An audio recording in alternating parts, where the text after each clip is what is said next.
ये जो बीच में त्रिकोण है, इसे ऐसे समझो कि ये हमारी माँ के होने का प्रतीक है। मस्तक से ऊंचा कुछ होता नहीं, इसलिए माँ को सबसे ऊंचे स्थान पे प्रतीक के रूप में बिठा रखा है।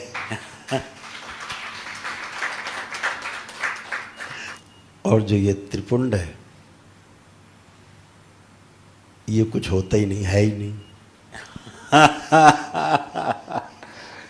त्रिपुंड की गोद में जो है नहीं वो विद्यमान है।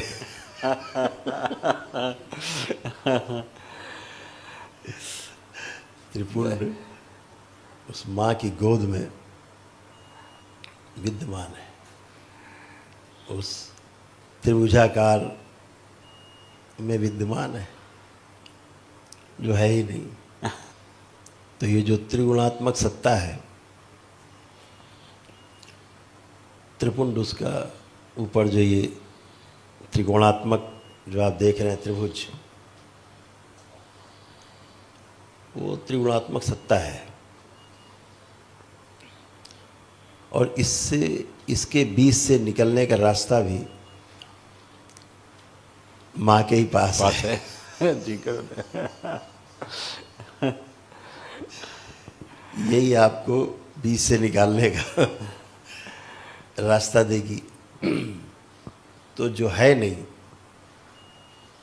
वहाँ तक आप पहुँच जाएंगे। ये जो त्रिकोण है, कई अर्थ लिए हुए हैं जी। जैसे माताओं के हमारे भारतवर्ष में बिंदी लगाने की प्रथा है मस्तक पर। जो सुहागिन स्त्रियां हैं वो बिंदी लगाती हैं। तो जब भी पति उनके समक्ष जाए तो उसका जो कामुक और काम वासना वाला जो पार्ट है वो कैसे स्वनियंत्रित हो, इसके लिए जो बिंदु धारण करती हैं महिलाएं अपने मस्तक पे,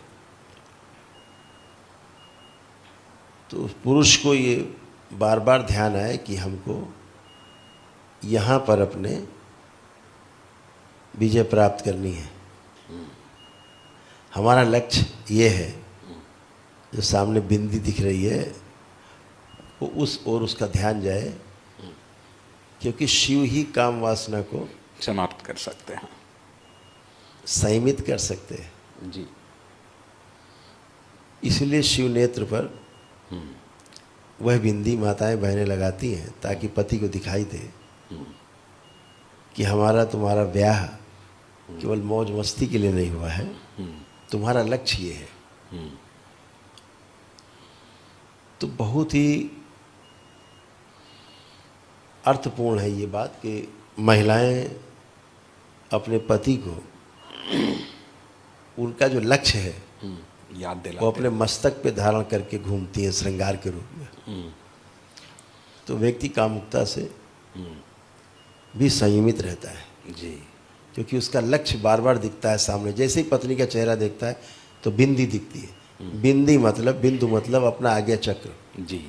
मतलब अभी हम इस आज्ञा चक्र अर्थात अभी हम इसके गुलाम हैं मन के। और यहाँ पर जैसे ही हम पहुँचेंगे लक्ष्य पर अपने, तो ये मन आपका गुलाम हो जाएगा जी। तो बहुत अर्थपूर्ण लिए हुए ये मस्तक पर चिन्ह होते हैं जो लोग रखते हैं, उनके पीछे बहुत अर्थ छिपे होते हैं। तो अलग अलग परंपराओं में अलग अलग ढंग से लोगों ने मस्तक पर अपने प्रतीक चिन्ह अंकित किए हैं। तो ऐसा मस्तक पे जल्दी किसी ने देखा नहीं होगा। तो अब ये जो है व्यवस्था उसके अनुसार है कि हमेशा ध्यान रहे कि जो त्रिगुणात्मक सत्ता है हमें इन तीनों से बाहर जाना है। केवल रजोगुण और तमोगुण से ही नहीं, हमको सतोगुण से भी बाहर जाना है। बिल्कुल। एक भी गुण इसमें रह गया तो दोबारा से जन्म होगा और मृत्यु लोक से पार नहीं हो सकते।